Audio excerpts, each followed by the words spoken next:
Hello, lovelies. Welcome once again to another edition on the Bridget Rose and Vine channel. I hope all of you have been doing really well. Sorry, I know I have been gone for so long.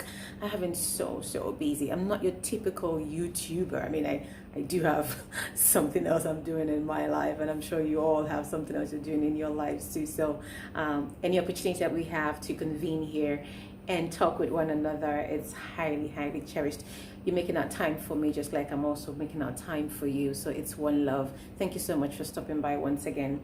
Today we will start a first of a series of conversations that will be focused towards wealth and financial success. Yes, this is something I would like to call the Millionaire Mind series. Okay, the attention we're going to be paying today is on sisters who are making sisters, sorry about that, the camera is kind of dilly-dallying, just dancing around. So on sisters who are making something out of their lives, okay, who are out there pursuing their goals and their ambitions and trying to make an impact in society. Okay, so we need to understand that conversations that have to do with women and money have not always been the easiest of conversations to have. Most of us belong in or live in societies where the males are the ones who go out, they earn the living, the women stay home or they do something menial, they take care of the kids at home. But now we are seeing more women who are out and about, who are out there, who are becoming more educated, who are becoming more exposed, who are having more options, who are, demanding spaces in public spaces. And we know that has its own challenges, especially when you were in societies that are still very highly patriarchal. And it's important that we understand the challenges that are unique to the situations, okay? So as women, one of the challenges that we have in this millennia is to come to a place where we become comfortable to talk about wealth and finance. It's commonplace that when women want to talk about issues that has to do with money, she's seen as being too ambitious, being too money hungry. Your mates are getting married, won't you go and get married? They're always thinking of having children, won't you go and think of having children? It seems to be that women are, and they don't have an opinion, they probably don't have any sense in their head on how to accumulate and how to gather wealth and how to keep wealth. So a lot of women are still seen as only baby making machines, or just the wives at home who complete their husbands when they go to social functions, and who have no say in how the family finances are run. But times have changed, because wealth is gender neutral, is gender fluid. It's not specific to a man. Just as much as a man can become millionaire and a billionaire, women can also, and are becoming millionaires and billionaires. So it's important that we need to start having these conversations. But there are unique things, however, and I think that as you are preparing yourself to come into a place of wealth, to come into a place of financial security, that you are ready about what society is going to throw at you. So let's not kid about it, okay? Because as things change dramatically, and there's a shift.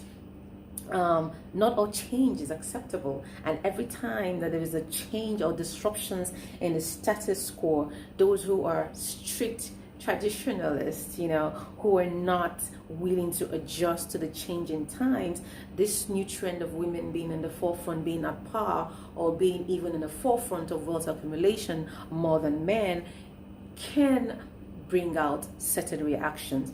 What are some of the things that you might find? Name calling, for instance. Some women have been regarded as, prostitutes, she's hanging around men, who knows where her wealth is coming from. Maybe she has some sugar daddy somewhere who's giving her money. You might not be respected. People question your source of wealth. People, when you go for business meetings, who knows, she's going to meet one guy who this is business meeting. And so it's these kinds of things you have to be open to hearing things like that. You dress well, you're looking cute, you're going out there, then they start seeing you as the next one in our list as being arrogant. Yeah, you're seen as being arrogant because all of a sudden a man who is successful has a right to have a nice car, has a right to have expensive clothes. But when it's a woman who has nice cars and wears expensive clothes and live in her own house, I mean, the idea, the audacity of a woman wanting to have her own house, it is something that is seen as a taboo. You cannot imagine conversations that I've had with people. When you talk about owning a home, they sound like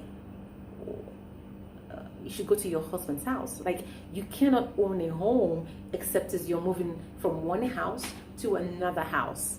It can't be yours. And so it's a big challenge to want to break through because people have their own mindset. So it's a lot of hard work to try to change those perceptions. It is, people exhibit excuse, but for a woman is regarded as arrogant. When you have a loud tone in voice, you're assertive, you know what you want, you're not afraid to make demands, you're not afraid to ask people, to challenge people. That is misconstrued as being emotional. That is misconstrued as being disrespectful, because if it's a man, you're assertive, but when a woman uses those same skills in the room to talk, then you are seen as being disrespectful, not feminine, too masculine, and you need to stay in your place. So you're gonna face some of this, or some of these things. Okay, so finding a partner. I know that it is often said that it's becoming increasingly difficult to find good men out there.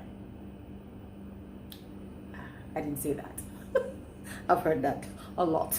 So it says it's increasingly difficult to find good men. So it even becomes doubly difficult when you're a successful woman, because most men are going to say you're high maintenance. I can't keep her at home. And it just goes to show that it is also the value placed on a woman, as a woman is something that should be kept at home.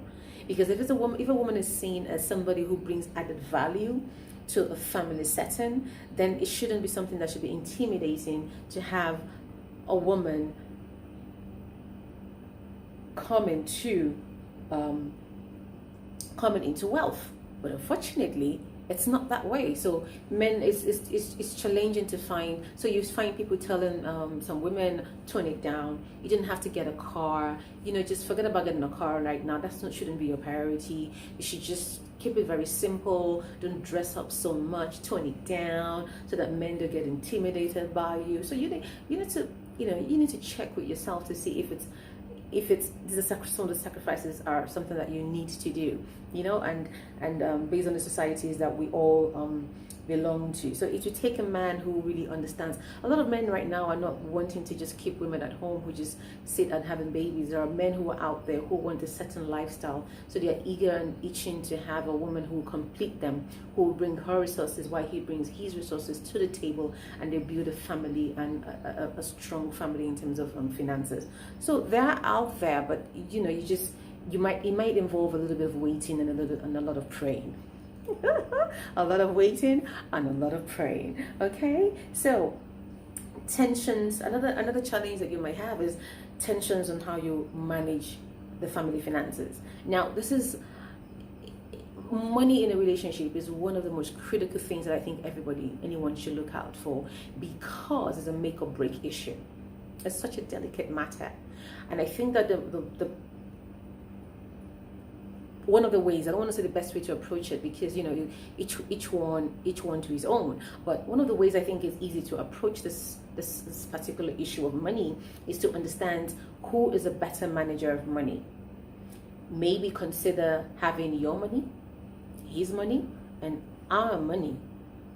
His money is his money, my money is my money. Our money is a joint expense account. One person cannot spend without the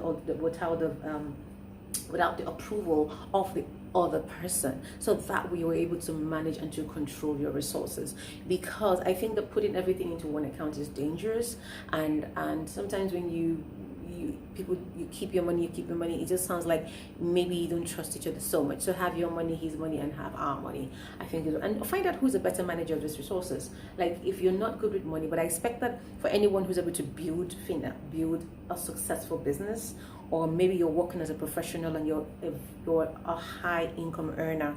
Some people are not very good in terms of managing funds. So if you're a high income earner and you're a high spender, you might want to trust your partner to control the family finances, and just push it to them and just sit and stay back. Okay, so you just have to find out what works. But this is one of the challenges you are likely to face. Okay, so do not mix money with love. Do not be emotional about money. Do not be emotional about money. It takes sense to build wealth, not heart, not emotions. Okay, so it takes sense, wisdom to build and to keep wealth, not emotions. If you go by your emotions, you will have challenges in gathering wealth, and you will have no challenges in spending them. It will just come and just go. So use your wisdom. Okay, discipline is prudent in this matter. So you must talk about money. Okay, talk about these things is very important. And as a woman who is growing and developing, make sure that you are looking for a man, not somebody who is wealthy. Look, you might have to change your mindset. For someone who is a high income earner or whatever, you might, to improve your options, you might want to consider being with someone who is not such a high income earner. But the major characteristic that you should be looking for that in a man is a man who supports you, who's not jealous of where you are, who is he wants to develop himself. He's okay with you developing yourself. He's not afraid of what you have. He believes that you should be successful and that you reflect on him positively, that when both of you are together. So you must it's very important that you find someone, you stay with someone who is not intimidated by your success, who will not stop you from becoming the best that you can be, because this person knows that the wealth is for the family. All right, so it's important. You also need to I want to believe strongly that if you're dating someone who feels a man should make more money than a woman, that's a red flag. You don't need that. You'll always be competitive, and believe me, you don't want that. So do not do that. Like, find someone who supports you. Find someone who has no issues with women and money, and you don't want that. So no matter how you practice the spirit of, I call it the spirit of the ministry of humility, try to be humble, you will find ways, no matter what you do. So for some people, they will still disrespect you or interpret your moves as just being disrespectful because, oh, she's a girl of means, and that's why she has that attitude. You can't escape that. So you cannot be walking on eggshells around people because they have sensitive egos that you don't want to crush. Okay, so you have to know who the friends that you have and who you're surrounding yourself with. Choose wisely. Choose a man wisely. Choose your financial decisions wisely, and let that guide you. So I'm gonna try to keep the videos short, especially for my fans in my part of the continent who it takes a lot of money to keep data and to have it on subscriptions. But I'll be coming with short but very powerful chats on this channel. Okay, so keep practicing. Like I always say, keep visualizing. Okay, imagine what you want, think it. If you can think it and you believe it, you can achieve it. Until we meet again, don't forget, choices decides success. Okay, the choices that you make will determine how far you go. So keep reading, keep sowing, keep investing, keep saving, keep growing. All right, I see you again. Bye.